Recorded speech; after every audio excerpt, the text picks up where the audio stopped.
Good day everyone! Let's make quick and easy microwave porridge. Pour 1/3 cup of rolled oats. Now add 2/3 cup of water or milk. Mix it. And cook it for 3 minutes.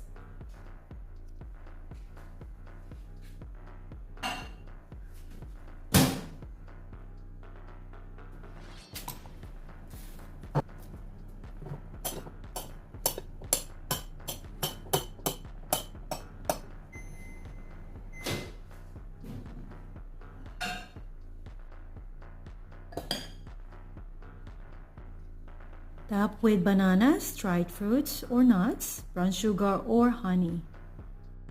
Thanks for watching guys. Bye for now.